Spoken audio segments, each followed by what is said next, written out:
You sell a bunch during the holidays, then a bunch gets sent back. It stings, doesn't it? You don't even have time to take down the lights before returns start showing up. What do you do with all that return merch anyway? What about all the overstock? It's a common supply chain problem for e-commerce, and it's not talked about nearly enough. That's why in this video we're going to talk about how you can handle e-commerce holiday returns. We're going to talk about why it's tough in the first place, and then we're going to get into strategies that you can use right now to alleviate some of the pressure. After that, we'll talk about what you can do with any overstock you might have, and how you can set yourself up for success in the next round of holidays. My name is Brandon, here on behalf of Fulfillrite. If you need help shipping your orders, go to fulfillrite.com and request a quote. We've shipped for thousands of clients, and we're happy to help you ship your orders too. The quote doesn't cost a thing, so if nothing else, you get some good information about pricing. Link in the description. But enough self-promotion. Let's talk about how you can handle post-holiday returns for your e-commerce store. Let's start with why post-holiday returns hurt so much. That whole stretch of time between Black Friday and Christmas is consistently the busiest time of year for most e-commerce store owners. Order volume's way up, as is traffic and revenue. But e-commerce items, you know how it goes, they get returned all the time after the holidays. I've seen figures as high as 30% in response to the question of how many e-commerce orders get returned, but don't get hung up on that figure. It's actually very hard to know what it precisely is in reality. What is undeniable though is that as soon as December 26 comes around, people start returning items for a whole bunch of different reasons. Some people don't like their gifts, and some people would simply prefer the money. A lot of clothes and shoes and accessories end up not fitting, and that also results in a return. Then, of course, there's impulse shopping. Holidays come with deals and discounts and lots of last-minute shopping, even for yourself. But it comes with buyer's remorse for a lot of people too. Now look, none of this reflects badly on you or your business. It's just a quirk of the way our society shops, and something you have to plan around. So if you're running your e-commerce shop, odds are you just got done seeing a few days of negative revenue. Maybe you had days where more orders came in than went out. That feels terrible, of course, because there are shipping costs that you end up paying for when it comes to returns, and if you're lucky, you can sell the product when it comes back in because the packaging might still be intact and the product undamaged. But you have to be lucky there. This is all a huge waste of resources, right? There's also labor. It takes time to manage and sort and restock and even dispose of some of that merch. That means keeping extra stuff around or having workers pulled away from the regular duties, neither of which are great for business. So before we get into anything else, let's talk about what you can do about the extra returns right now. Strategies to manage returns. Efficiency is crucial when handling returns. Right now, no matter what your software stack or organizational structure looks like, you can do one thing for sure. Get in touch with customers and make the returns process clear. Tell your customers how they can return items and make it possible for them to print their own labels to ship the items back. That way you don't have customer service staff dealing with issues that customers would really prefer to handle on their own anyway. Plus, that good experience will help you retain customers that you might otherwise be losing. Now, if you don't have a dedicated team or a person for returns right now, you might want to dedicate someone to it. That can help take some of that pressure off of you and allow someone to make day-to-day decisions that help keep the customer experience positive. You may also want to consider keeping your return policy flexible too. This can help enhance customer trust. Really, think about it. A customer is going to be more likely to make a purchase if they know they have the safety net of a hassle-free return. And of course, that smooth return experience can't emphasize this enough, help retain customers. You want to be as accommodating as you can without inviting abuse of the system.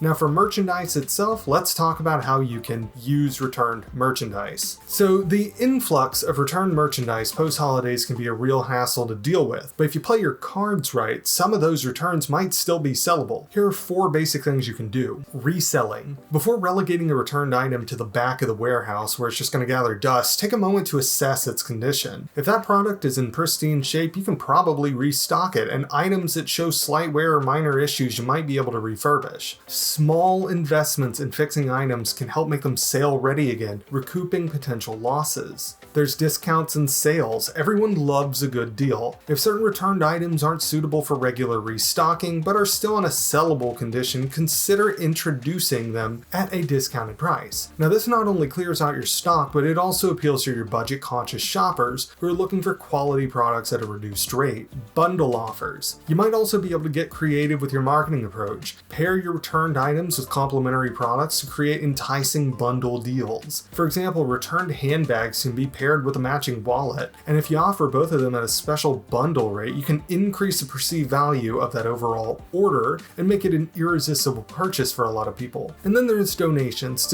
Despite your best efforts, you can't get rid of everything that shows back up in your warehouse. So instead of considering them complete losses, think about donating. It's a nice thing to do, and really that's reason enough to do it on its own, but if you are looking for financial reprieve, the tax deductions sure don't hurt. Document those donations accurately and consult with a tax professional to make sure you're getting the most of your benefits. Now, with returned merch coming back into stock, you might also be looking at your inventory in general, and those levels might be higher than you like. So here are some tips on dealing with overstock. Too much stock sitting around, it's not good for business. Storage costs are high. You want to get it off your hands. So here are 3 things you can do to try and get rid of some of it. You can hold flash sales. It's a reactive yet an effective strategy for getting rid of some of that stock. These limited time offers create a sense of urgency among your shoppers, and that prompts them to snap up the deals quickly. And by offering these attractive discounts on the overstocked items for a short period, you not only free up that storage space, but you also give your revenue a quick boost. You can also do subscription boxes or mystery boxes. Why not? Embrace the element of surprise. Bundling overstock items into subscription or mystery boxes can be an enticing proposition for shoppers.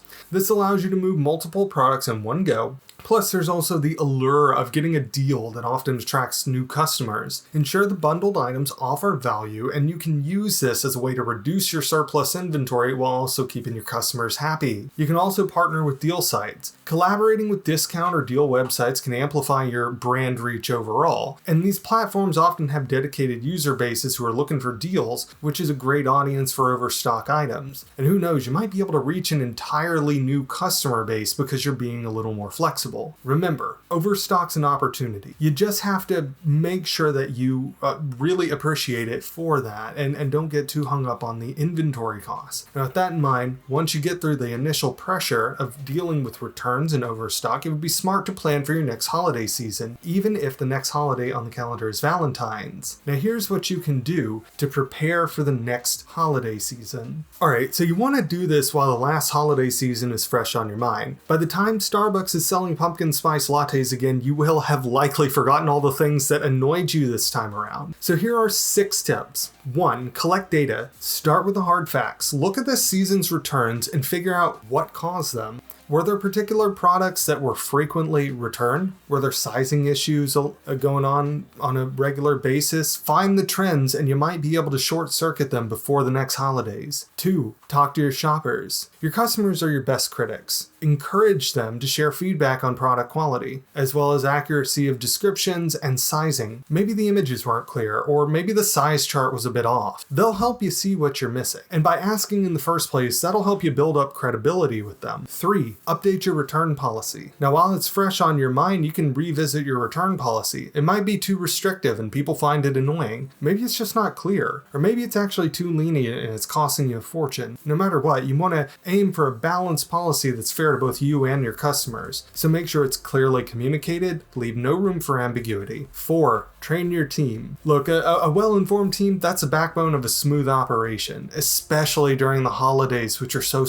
busy. Ensure that they are up to date with return procedures and policies. Regular training can equip them to address customer queries promptly and efficiently, fostering trust and enhancing the overall customer experience. 5. Try return management software. These platforms will help you track and manage and analyze returns, and that'll make the process smoother for both you and the customer. Having a dedicated team or a person for returns can also make a difference. This ensures that returns are processed promptly and customers' queries are answered swiftly. It's like they say in every B school ever, what gets measured gets done. Use software to help you with the measuring part. And then lastly, 6. Reduce the need for returns in the first place. Make sure your product listings are accurate and comprehensive. High-quality images from multiple angles, detailed descriptions, and even customer reviews can give a more complete picture of your product. And that helps customers make informed decisions and sets realistic expectations, minimizing the chances of dissatisfaction and subsequent returns.